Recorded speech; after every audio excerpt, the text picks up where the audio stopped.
There's a surprise quarterback benching in Indianapolis and a lot of injury situations to watch on Thursday Night Football. My name is Joe Dolan, and this is the Fantasy Points Daily Lineup for Wednesday, October 26th, 2022.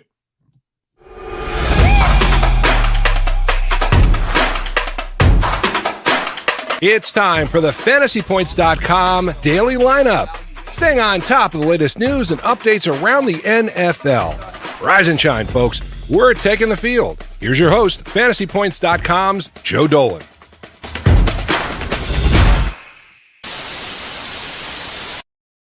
I made it back. I had to run over to the door to let my dog out because she was going to cry the entire time if she wasn't allowed. Starting at quarterback for the rest of the season in Indianapolis is second-year man Sam Ehlinger. Matt Ryan has been benched. Colts coach Frank Reich announced on Monday morning that the Colts would be benching Ryan to start Ehlinger and that this move was unrelated to Ryan's grade 2 shoulder separation. Ryan has clearly lost something this season as his air yards per attempt number is at a career low 6.1 so far. The Colts are clearly out of whack. Ryan has thrown 9 touchdowns to 9 interceptions, and Reich seems to be desperately trying to save his job with this decision. Now, this can negatively impact all Colts receivers, as Ehlinger has never been very pass-heavy dating back to his time at Texas. Indeed, a popular comparison for Ehlinger is Jalen Hurts, a player who is considered a much stronger runner of the ball than thrower coming out of college, and also has a competitive edge and swagger to his game. Now, while Hurts has turned out to be a far better pro than most anticipated, he's not the type of guy who you want dropping back 50 times a game. So even if Ehlinger is somehow as good as Hurts, this will fundamentally change the way the Colts play offense. Colts top wide receiver Michael Pittman has had a solid enough season, performing as the wide receiver 16 in PPR formats to this point, but there's been a missing factor in that he hasn't scored since week 1, which has hindered his ceiling. The Colts are clearly hoping that Ehlinger will provide a spark to this Colts passing offense and that Pittman will be able to create more plays downfield.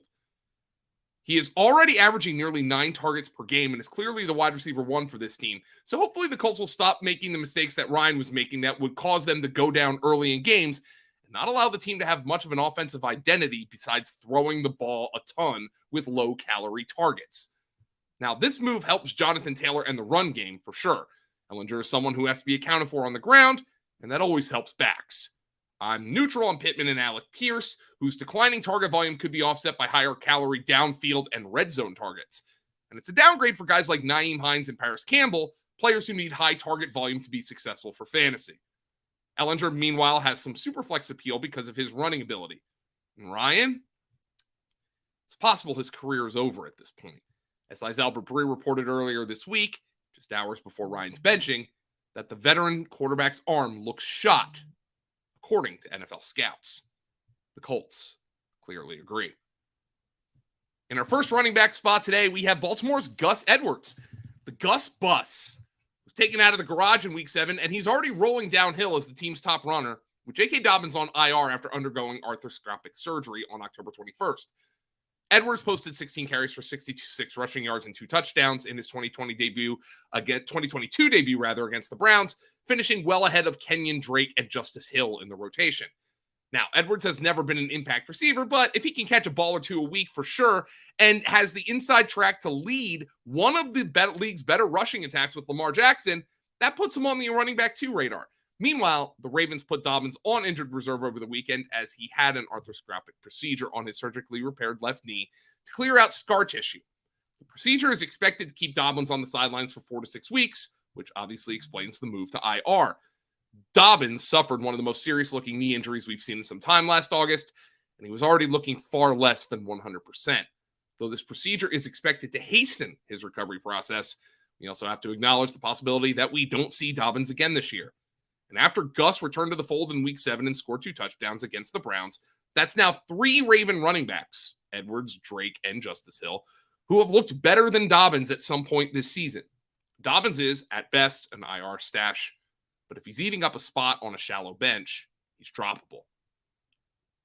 And our second running back spot is one of my favorite bench stashes. Rams head coach Sean McVay said on Monday that the team may be able to start discussing Kyren Williams and his return from injured reserve following week 8. This is according to Jordan Rodriguez of The Athletic.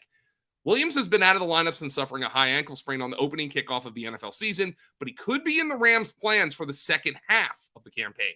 He won't play this week, but it's possible his window is activated as early as next week.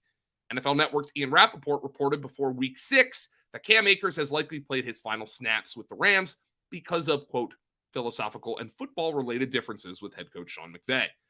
Our Greg Cosell believed Williams would be more of a factor in the passing game like a James White or Austin Eckler type, as opposed to being a volume runner, and per Jordan Rodriguez, Williams is expected to have significant opportunity for touches, once he is ready to return, of course. He is someone to pick up now.